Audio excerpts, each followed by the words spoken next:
त्वमेव शरणं गच्छ त्वमेव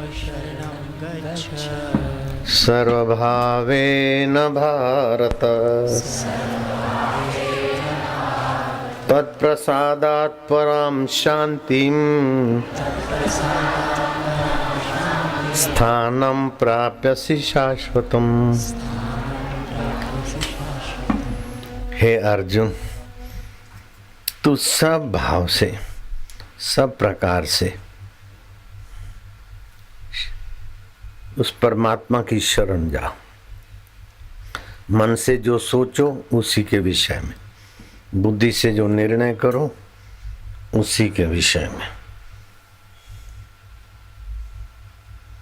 चित्त से जो चिंतन करो उसी के विषय में, तो शाश्वत पद की प्राप्ति होगी।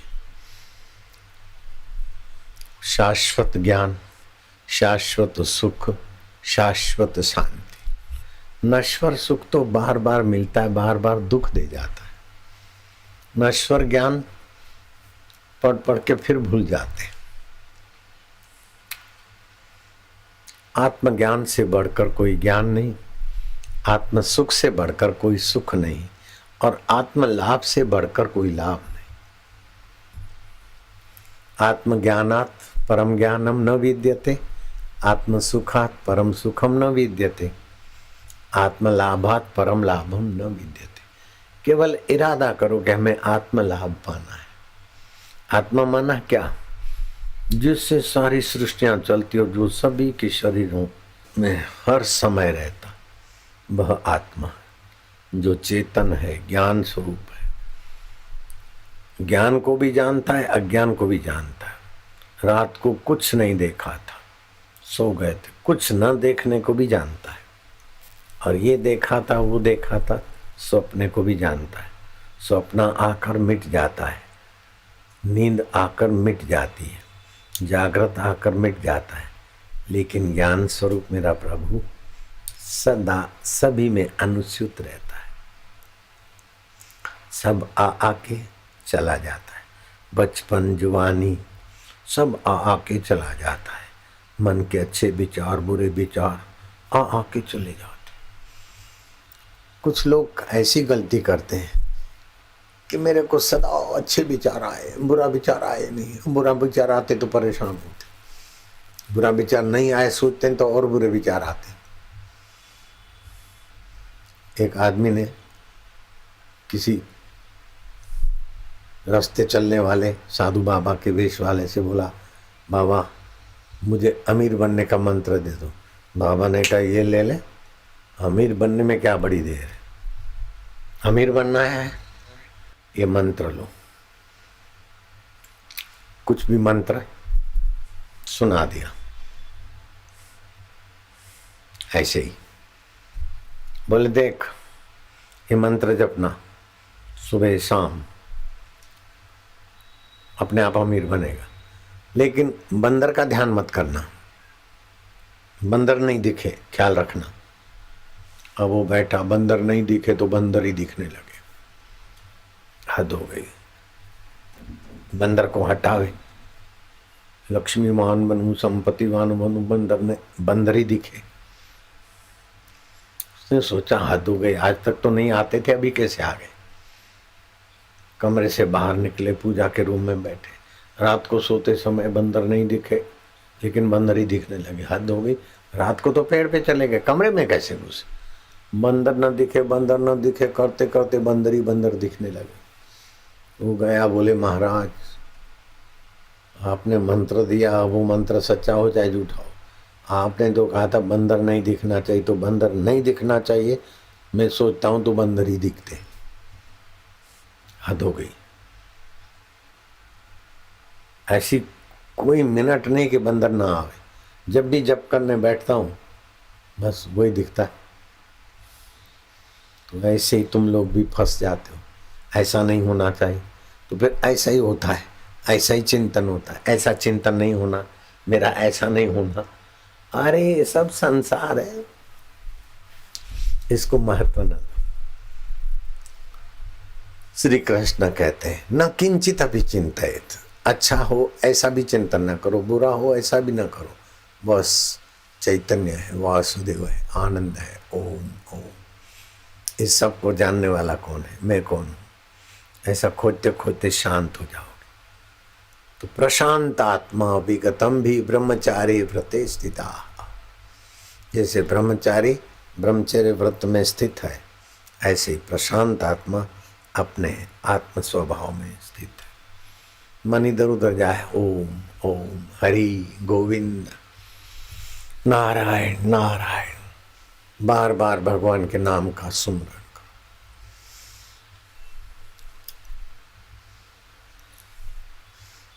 एक सुपरू साहब नाम के कलेक्टर थे, कलेक्टर। रात को लेटे, उसने अपने नौकर को बोला, मनहर जरा पैर दबा दे।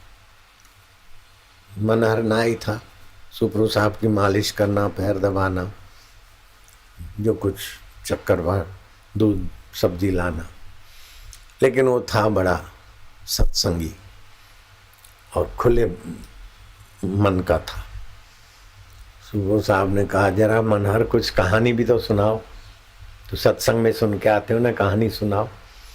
मनहर ने कहा, साहब मैं कहानी बोलता रहूँ और आप सो जाए, मैं बकता रहूँ, मुझे कैसा पता चलेगा कि आप सुन रहे हैं? बोले नहीं नहीं मैं बोलूँगा ना। हाँ हाँ। बोले हाँ बोलते रहना, बढ़िया है, कैसे हुआ क्या हुआ, तुम पूछते रहोगे, सुनते रहोगे, उसकी हुंकार भरते रहोगे तो मुझे मजा आएगा सुनाने का, और मुझे भी लगेगा कि मेरी कहानी आप सुन रहे हैं। हाँ सुनाओ सुनाओ, वंडरफुल, ठीक है, तुम्हारी शर्त कबूल है मनहर।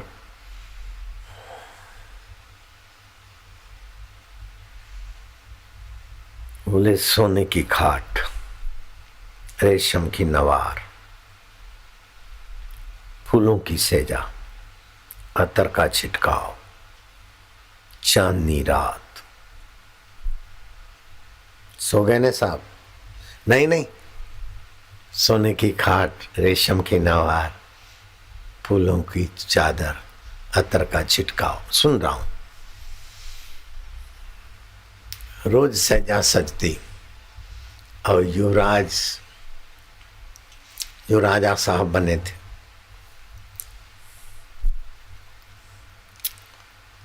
वो अपनी रानी के साथ चांदनी रात पर छत में आराम करने आते। दासी रोज सजाती। एक दिन थकी मांदी दासी के मन में आया, सोने की खाट, रेशम की नवार, फूलों की चादरें, अतर का छिटकाव, राजा रानी को कितना मजा आता होगा। अभी तो खाना खा रहे, जरा लेट के देखूं। दिन भर की थकी थी, जरा सी टप से लेटी, चट से नींद आ गई। उसको पता ही नहीं चला कि कैसा कितना समय बीता। जो युवराज अपनी रानी के साथ ऊपर आए तो देखा सोने की खाट पर दासी सोई। एक तो जवानी, दूसरा सत्ता, तीसरा स्वास्थ्य और चौथे खुशामद खोर। तो आदमी को अंधा होने में देर क्या लगती, आंखें होते हुए भी विवेक से अंधा हो। ए बेगम,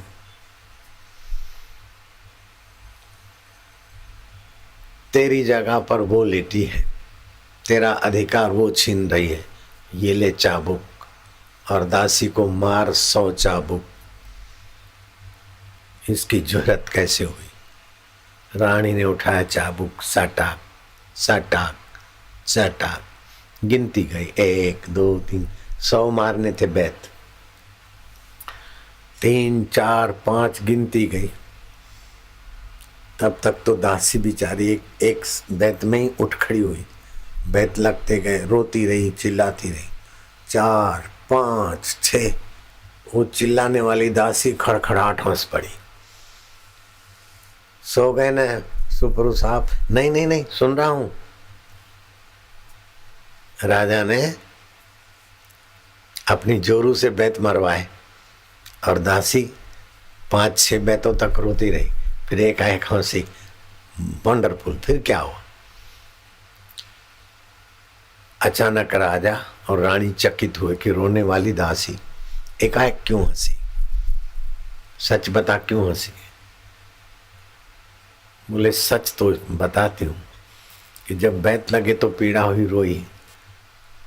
फिर मुझे ख्याल आया कि मैं तो घड़ी भर सोई तो 100 बैत लगेंगे, अभी तो 6 ही लगे।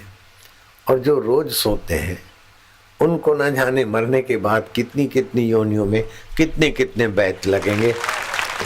दूसरों को सजा देने वाला अपनी सजा कितनी बन रही है उसका ख्याल नहीं रखते। ये क्या अल्लाह की लीला है। बस न सो गए सुपुर साहब, नहीं नहीं ये क्या अल्लाह की लीला है। आई नो, मैं सुन रहा हूं। फिर क्या हुआ? बोले फिर क्या हुआ? भगवान राम तो दोपहर को वन में गए और वो सम्राट रात्रि के 12 बजे राजपाट का त्याग करके जंगल की तरफ चल गया। बेगम रानियां लोग बोलते रहे, खोजते खोजते किसी संत की शरण खोज ली। संत ने उसे परमात्मा शांति, परमात्मा ज्ञान और परमात्मा सुख की शैया कैसी होती है, चाहे कहीं पड़े रहो, अंतरात्मा का आनंद। शरीर तो सोता है फूलों की शैया पर, नींद आने के बाद फूलों की है कि कांटों की पता नहीं चलता। लेकिन वो ज्ञान स्वरूप ईश्वर में शयन करते, प्रेम स्वरूप ईश्वर के चिंतन करते करते श्वासोश्वास में भगवत नाम जपते जपते गुरु ने ऐसी दीक्षा दी कि वो सम्राट प्रजा का खून पीकर चीजें वस्तुएं इकट्ठी करके सोने की खाट और ये सब धतिंग करके सुखी होने की बेवकूफ़ी छोड़कर ऐसे ही आत्म सुख में इतना सुखी हुआ कि वो पूर्ण पुरुष आत्मरामी महापुरुष बन गए। आप तो सो गए, मैं बकता रहा। नहीं नहीं मनोहर, तो फिर क्या हुआ? आपको कथा सुनी बस वंडरफुल। बोले नहीं, अब हमको भी इस खाट से उतरना चाहिए। जाओ मनोहर, फटा कंबल लेकर सुप्रू साहब कलेक्टर धरती पर सोना शुरू कर दिया। सुबह कलेक्टर को इस्तीफा लिख के दे दिया, राजीनामा, मुझे अब नौकरी नहीं करनी। खाया पिया सुविधा की, अंत में मर गए। बैल बने, घोड़े बने, कुत्ते बने, नीच योनियों में जाए, ये नहीं करना है, अब मुझे जगना है। जैसे वो सम्राट अफगानिस्तान का सम्राट जगा, ऐसे मैं भी। अरे सुप्रू साहब, तुमको वैराग, अभी रिटायरमेंट होगा ना तो तुम भी राम राम जपना, यमुना किनारे हम भी चले। बोले नहीं नहीं। फिर किसने देखी, रिजाइन देकर चले गए। लोग पूछेंगे क्या नाम है, कौन बाबा है, चुप रहे। इटावा में यमुना जी के तट पर वो सुप्रू साहब साधु वेश में आकर बैठे, श्वासोश्वास में जप करते। मन इधर उधर जाता तो हाथ में डंडा था।